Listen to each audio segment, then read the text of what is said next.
So I've been telling this to anyone who would listen since we've been here. And I just want to talk to you a little bit about collaboration in the kind of teams that you form for mobile health, these transdisciplinary teams, in particular when you're working across behavior and engineering. So, mobile health across disciplines, the challenge. Oh my God, transdisciplinary mobile health systems, dynamic research. Wow, that's me. I have drunk the Kool-Aid, all of it. And then, but wait, to be promoted in my world, you need a first authorship in something like JAMA. JAMA doesn't care about your algorithm. So now what do I do when my dean says to me, you've got a publication with your engineering colleagues in one of their top conferences, but it's a conference, and for my promotion package, they don't care. What do I do? Has the accelerometer in that cell phone or the EMA questionnaire been validated? Well, this is cutting edge new research. What? That would be a whole separate grant. Is NIH interested? Sometimes. Are my colleagues interested?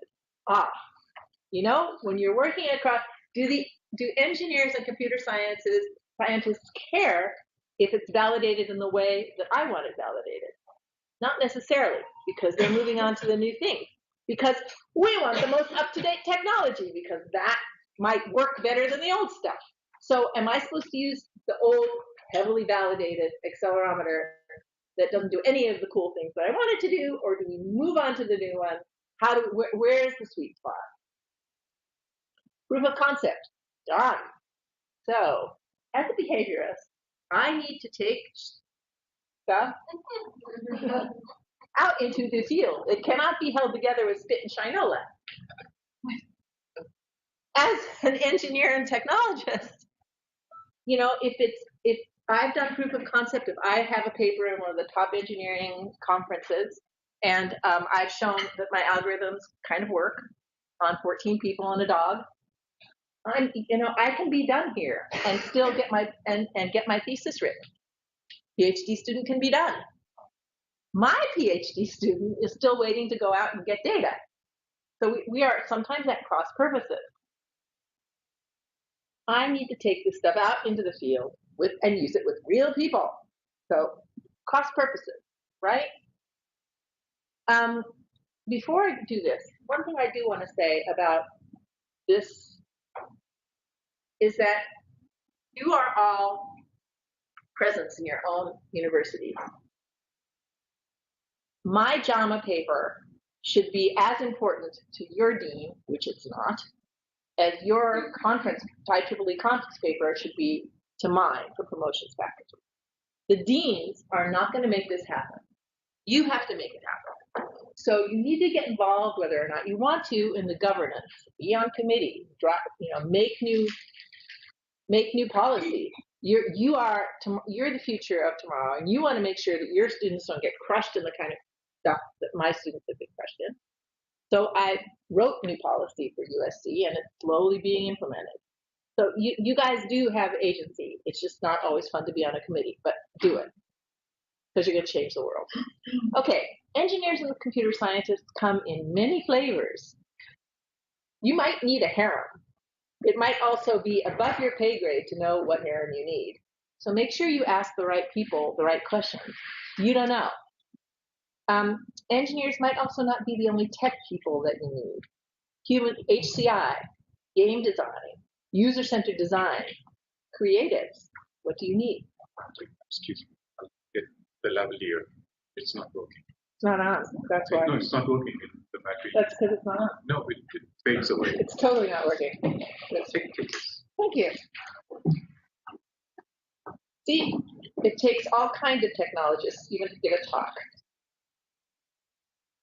So, there's all sorts of technology people and artists and creatives that you might need for your project.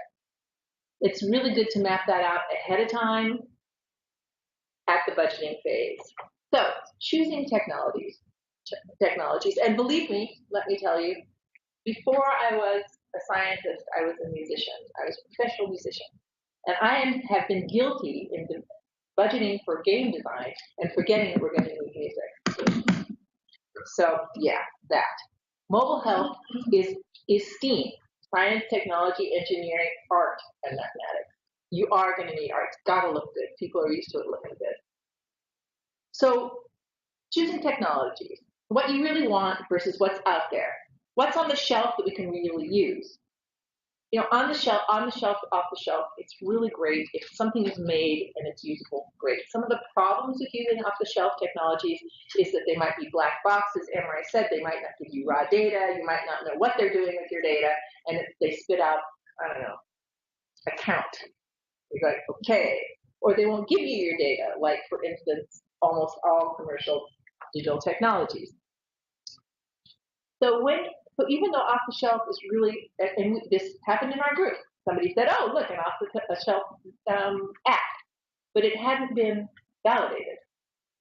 So if you're going to use something off the shelf, make sure that there's some reason to use it, that it's giving you the data that you want. Who owns that data is not my, I'm not giving that talk. That talk was already given. Something that I've run into working with my beautiful colleagues is, hey, we can do that.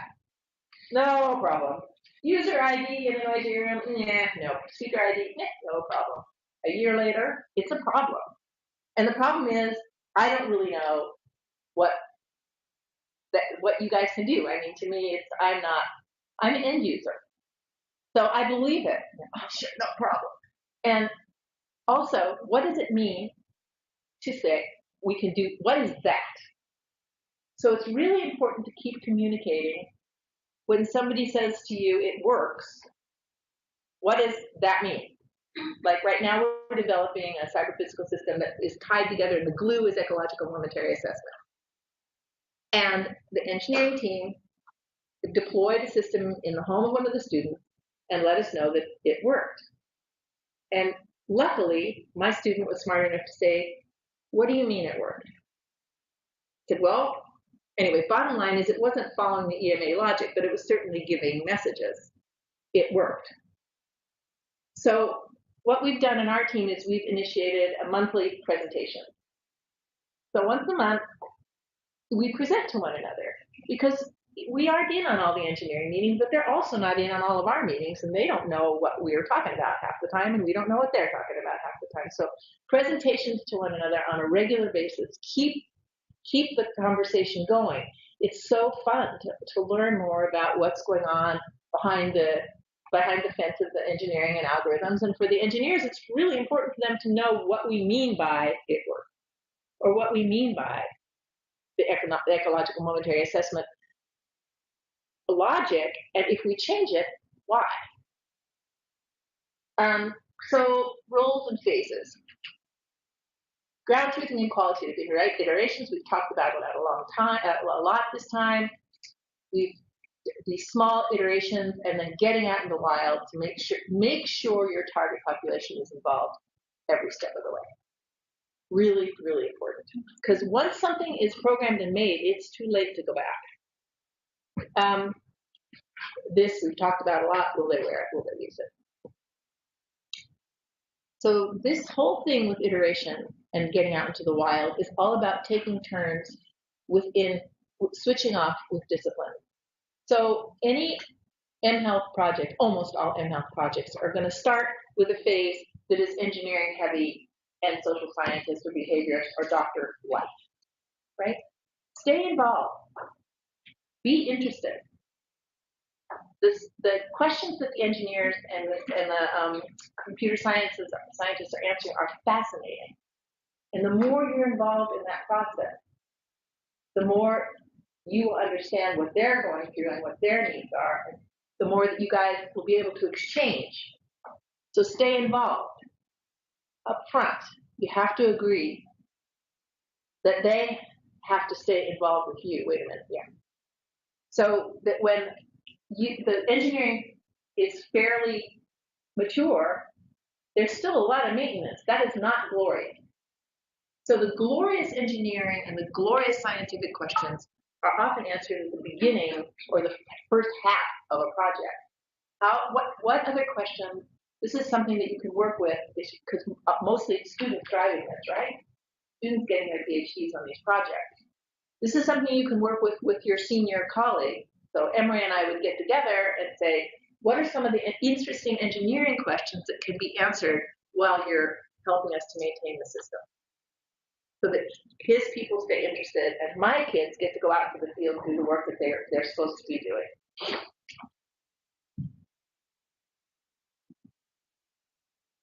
I think I talked about this. Yeah. Remember, behaviorists are not, and health professionals are really, really useful to get mHealth stuff out into the world. But we can't do it without our engineering and computer science partners, not to mention our data science partners, because we can't handle this data anymore ourselves. So they're not in service of you. You are partners. Something I think Julia or somebody mentioned that earlier, and it's something that's really important to think about.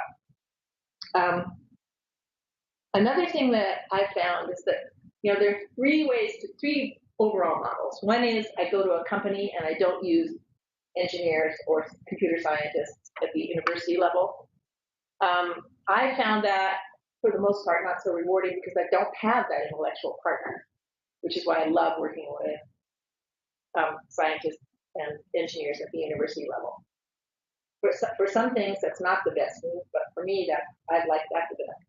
And another model that we're slowly developing is having, and it's the luxury model, which costs a little bit more money, is having a programmer to help with the maintenance phase.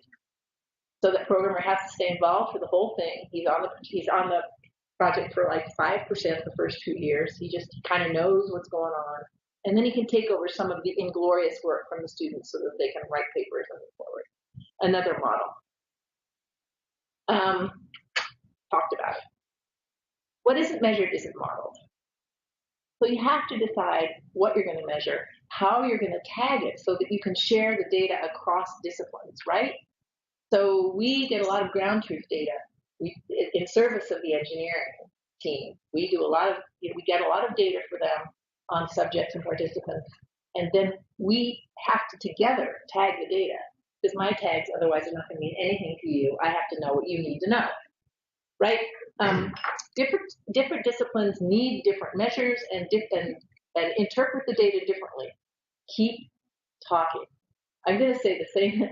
David says, call your program officer. I'm going to say, call your colleague. Stay talking all the time. Keep communicating about what you need. Don't make any assumptions. Assumptions are the enemy of science. Remember, there's limited measurement real estate, certainly if you're worrying about participant burden. So repurpose some of the measures that the engineering team might need. Share the space. Maybe you can repurpose their algorithms to get something that you want. I could give you an example of that, for instance, but I might run out of time. Let's see if I do have that. And keep communicating. Make team presentations a regular fun event. Explain what you're doing and why you need to do it in terms that your colleagues can understand. Learn. You will never be an engineer as a social scientist or a doctor, unless, of course, you've got to do a degree. But you can learn to understand one another's languages. And really, the key to that, I find again and again, is my students. The students are the next generation. They are the ones who who grow up speaking the language. I had to learn it. So it's really cool. And ask questions all the time. So I'm now going to hand it over to my esteemed. Thank you.